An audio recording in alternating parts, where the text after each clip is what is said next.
बोलो गणेश भगवान की जय। हिंदू धर्म का ये पवित्र त्योहार है जो माह मास में चतुर्थी को आता है। सकट चौथ कथा के बारे में कुछ महत्वपूर्ण बात।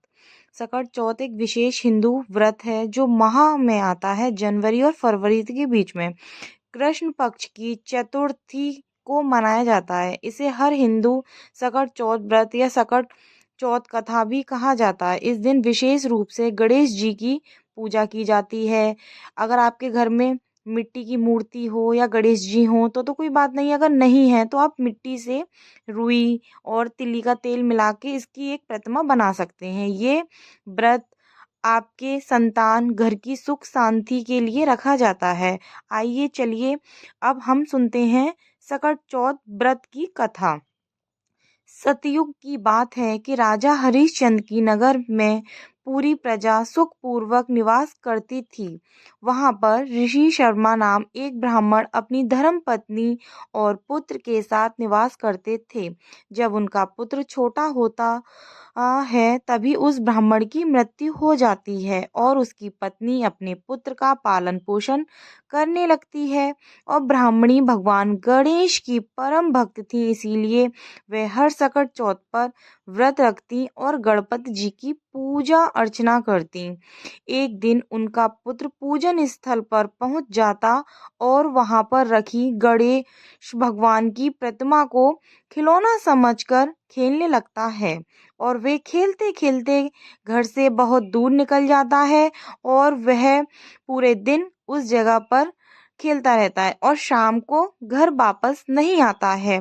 तो उस नगर में एक कुम्हार भी रहा करता था जो ऐसा ही एक छोटे बच्चे को ढूंढ रहा था।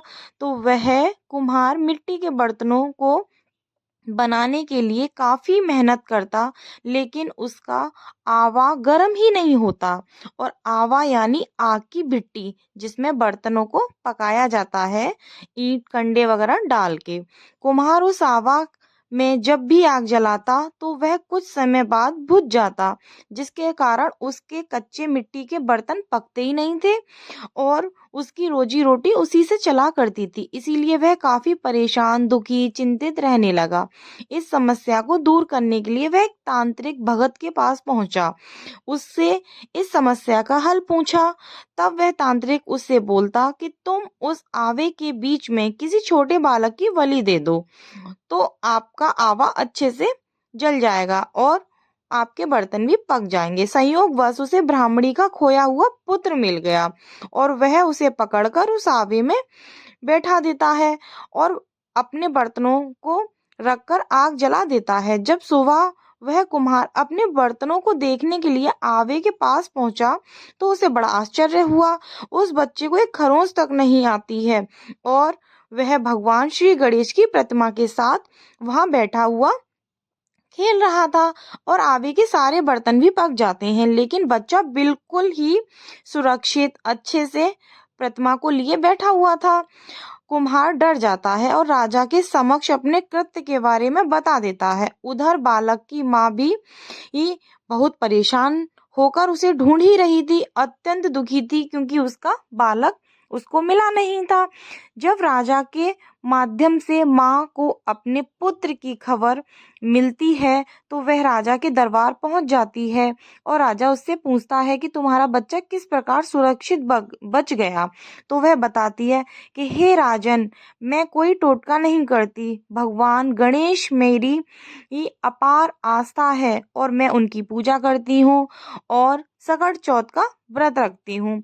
तब लोगों को इस व्रत की महिमा समझ में आ जाती है और तभी से महिलाएं अपनी संतान और परिवार के सौभाग्य लंबी आयु के लिए इस व्रत को करती हैं। सकट चौथ का व्रत कथा हम आस्था से करते हैं तो सभी माताओं की संतान को लंबी दीर्घ आयु मिलती है और उनके परिवार में सुख समृद्धि का निवास होता है।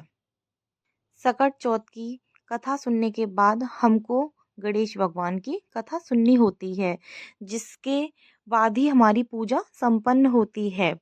तो मैं अब आपको गणेश जी की खीर वाली कहानी सुनाती हूँ। एक गरीब बुढ़िया और बाल गणेश के बीच की है, जहाँ गणेश जी एक लड़के के रूप में आते हैं और बुढ़िया से खीर बनाने को कहते हैं। बुढ़िया की दयालुता और निष्कपट भावना से थोड़े से चावल, दूध से भरा हुआ बर्तन खीर से भरा हुआ हो जाता है, जिसे खाकर और सबको खिलाकर बुढ़िया की दरिद्रता दूर हो जाती है और उसका घर महल बन जाता है, जिससे पता चलता है कि गणेश जी भावों के भूखे हैं, सच्ची श्रद्धा के भूखे हैं। उनको धन से कोई लेना देना नहीं है। आप सभी को उनकी निस्वार्थ भाव से पूजा करनी चाहिए, जिससे कि आपके ऊपर भी गणेश जी की महिमा बनी रहे। मैंने आपको ये 2 कथा सुनाई हैं, उसके बाद मेरा भी फास्ट है सकट चतुर्थी का। मैं भी चाहती हूँ कि आपके सभी बच्चों की गणेश भगवान अच्छे से कृपा करें। और ये देखो मेरी फाइनली मूर्ति बन के तैयार हो गई है, मेरे को जैसी भी आती थी, ये फाइनल टच है। जय गणपति देवता।